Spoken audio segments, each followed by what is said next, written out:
Sin mentirles, esta es como la segunda o tercera o quinta vez que estoy tratando de relatar esta historia. Sin embargo, por alguna extraña razón no sale.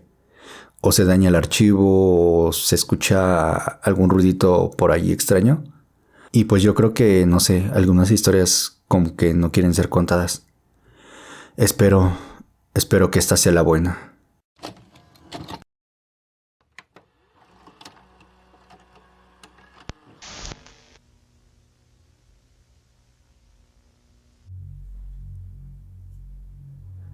Ernesto, mi abuelo, trabajaba como bombero voluntario en una localidad rural al norte de la provincia durante las décadas del 60 al 90.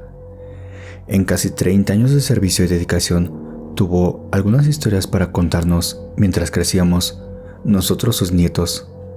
Sin embargo, solía pensar que detrás de esas historias de heroísmo y camaradería se ocultaban otras que dejaba fuera a propósito. Al crecer, mi curiosidad solamente incrementaba y podía adivinar que sus relatos pasaban por un filtro.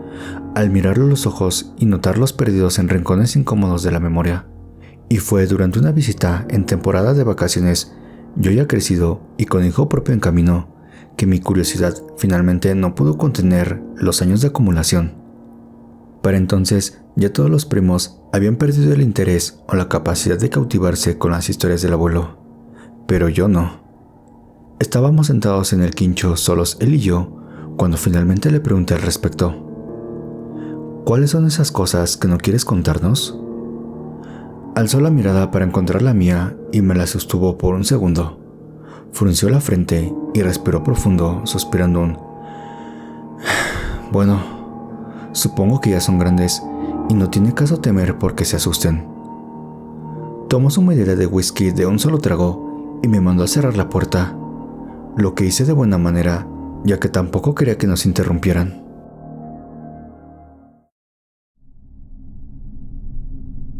¿Sabes? Las cosas en el pueblo no siempre fueron tan normales. Se pausó tratando de darle mejor articulación a sus palabras. No, eso no es una atenuación de lo que realmente era. No sé cómo llamarlo. A veces las cosas no tenían sentido. Desafiaban la lógica, la razón, y era directamente una locura.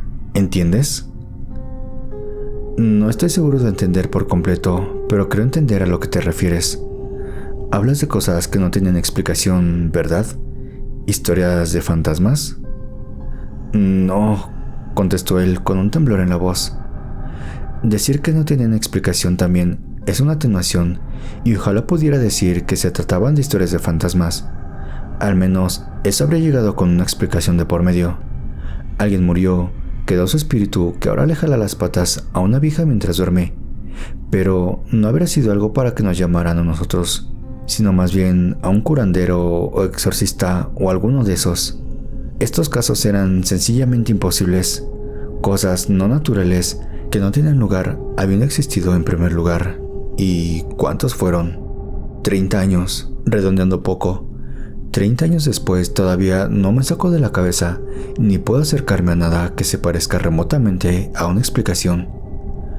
Hay una razón por la que tu abuela y yo nos fuimos del pueblito donde vivíamos y nos venimos para este otro pueblo también, pero más grande en comparación, más cerca de la ciudad y más alejado del campo, del monte, menos aislado.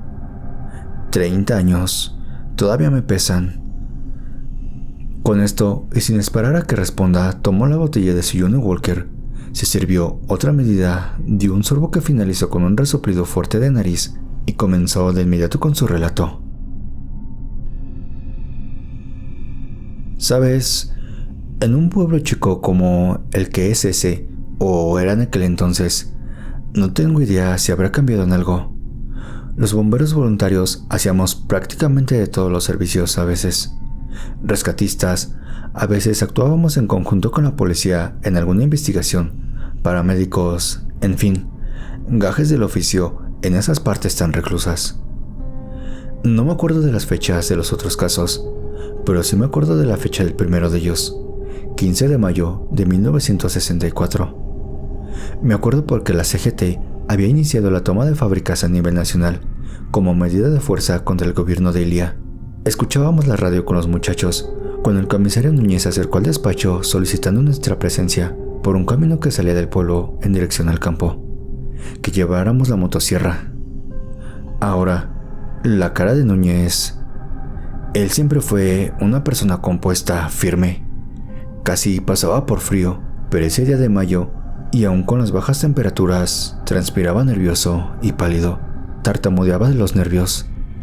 Nos describió la situación como un hombre agarrado en un árbol, y de inmediato creímos que se trataba de algún accidente, que el hombre había caído quién sabe cómo entre las ramas de los árboles, y juzgando por la cara del comisario, se había lastimado feo. Cuando llegamos al lugar, que no era más de 200 metros del pueblo por ese camino de tierra blanda, vimos que la gente se amontonaba a la vuelta del árbol. Hombres, mujeres y hasta algunos chicos, todos señalando. Los que se encontraban hasta atrás de aquel tumulto se paraban sobre las puntas de sus pies y estiraban el cuello como para ver bien. La policía rural trataba de mantenerlos lejos, pero poco podían. Ellos mismos también miraban de cada en tanto. Lo primero raro que notamos fue que los animales no se acercaban a la zona.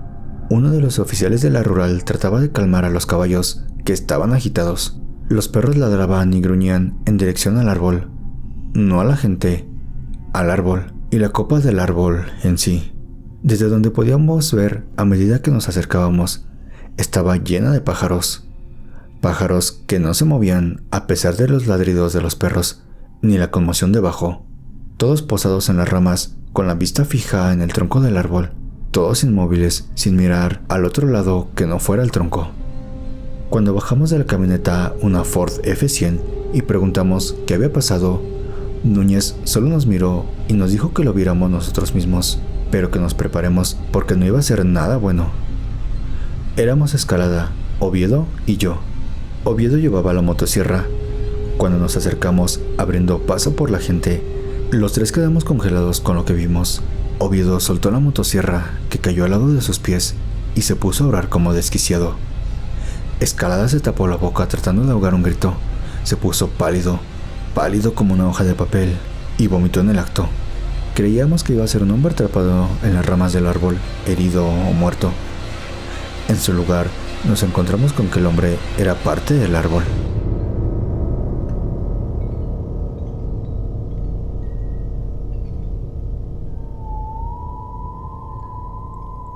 Extrañado, me detuve en esa parte de su relato. ¿Parte del árbol, abuelo? ¿No en el árbol? Parte del árbol es lo mejor que puedo describir. Las piernas se fundían con las raíces, los brazos extendidos hacia arriba, divididos en partes de las que salían ramas, donde podíamos reconocer dedos que se extendían como ramas finas, que a su vez proyectaban otras. Lo único que no estaba deformado eran la cabeza y el torso del hombre. El árbol entero en sí, parte madera y parte piel, con algunas áreas en las que se veían protuberancias blancas que luego supimos eran hueso. El hombre, lo que fuera esa cosa, esa aberración, parecía estar muerto. Me acerqué con miedo para inspeccionarlo. Oviedo lloraba del miedo sin dejar de rezar. Lo toqué y estaba frío. El hombre, el árbol, frío como un pedazo de hielo. Le hice señas a Escalada para que se acerque y, titubeo previo, lo hizo junto con el comisario. Los pájaros no movieron una sola pluma, parecían estatuas, pero si los mirabas fijo te dabas cuenta de que respiraban como agitados, y en los ojos cargaban como con cierta maldad, pero no contra nosotros que estábamos abajo, sino contra el pobre infeliz que era este tipo, este árbol. Después de horas de deliberar de idas y venidas, terminamos por llamar al padre Pablo que bendiga al hombre y bendiga el lugar antes de cortarlo. Lo hicimos por supersticiosos, porque en ese momento no teníamos motivo alguno para dudar que algo más había en esa tierra, y tú me conoces, sabes que no soy particularmente religioso. Asentí moviendo la cabeza y siguió. Escalada fue el que se ofreció a cortar el árbol, casi porque no le queda de otra. Era el más grande de nosotros y tenía más fuerza para maniobrarla. La encendió y se ubicó detrás del árbol para no tener que verle la cara al hombre y empezó a cortar.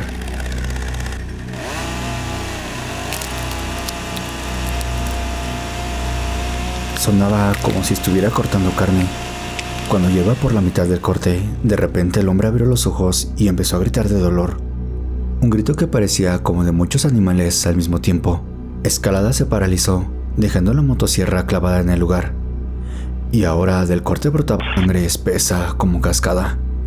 El hombre se sacudía y gritaba con fuerza, y era casi ensordecedor. Los caballos de la rural y los perros huyeron, pero los pájaros mantuvieron su postura. Fueron capaz menos de 20 segundos, hasta que Núñez se acercó y le metió 2 balazos en la cabeza, que pudimos ver explotar en la parte de la nuca al salir las balas, con toda la materia gris quedando colgada entre los hombros, manchando el suelo debajo con la sangre que vertía por los orificios de entrada. Tan pronto como el hombre colgó la cabeza, esta vez muerto, los pájaros volaron, pero en círculos, alrededor de la copa del árbol. Escalada siguió el corte y poco después, cuando ya faltaba un tajo más para acabarlo, plumas y pájaros empezaron a caer del círculo. En medio de la conmoción, nos olvidamos de los pájaros volando arriba de nuestras cabezas, y al levantar las miradas vimos con una mezcla de asombro y horror, no menor al anterior, que se estaban atacando entre ellos, hasta matarse. Esto duró casi hasta que se puso el sol. El último pájaro en quedar vivo alzó el vuelo y se dejó caer de cabeza en picada contra una rama del árbol. Terminamos de cortarlo.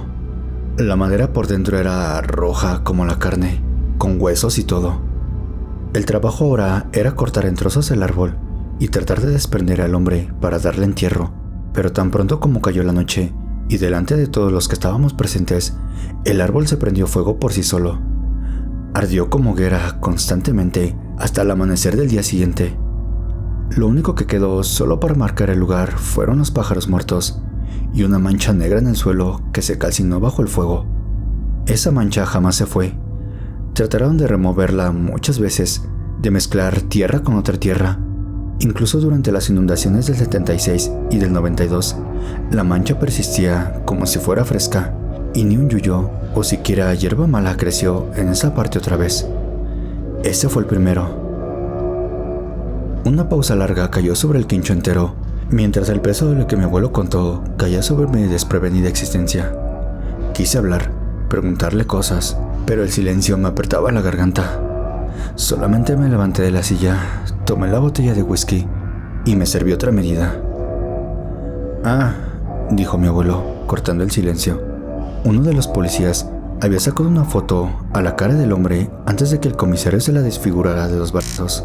También le sacó foto al árbol, mientras Escalada lo cortaba. ¿El hombre del árbol? Resultó ser una persona desaparecida el 22 de abril de 1946 en Mendoza. Lo ubicaron porque la foto de la cara recorrió el correo de las comisarías vecinas, y así hasta que llegó hasta allá y alguien reconoció la cara de un archivo. La foto del árbol se perdió, o mejor dicho, la perdieron, luego de que Escalada, el comisario Núñez y el policía que la sacó murieran en sus casas en incendios ocurridos en simultáneo el mismo día. Vaya a saber lo que fue. Si todavía te interesa, te voy a contar las otras. Esa fue la primera de todas. Fin, parte 1. Queridos escuchas, hemos llegado al final de este tan macabro relato. Lamentablemente he de decir que no hay más. Esta historia me la encontré de pura casualidad y cuando quise contactar al autor, este ya no estaba disponible. De hecho, su perfil había sido eliminado. De todas maneras, le estoy dando los créditos para que si algún día él llega a escuchar su relato, me contacte y me cuente qué siguió después. Pues este ha sido el relato de esta noche. Sin embargo, si quieres otra historia, en pantalla te voy a estar dejando 2 relatos que estoy seguro no te van a dejar dormir. No te olvides de dejar tu like y compartir este video si te ha gustado. Que pases una muy aterradora noche. Cuídate mucho y escucha esta transmisión paranormal.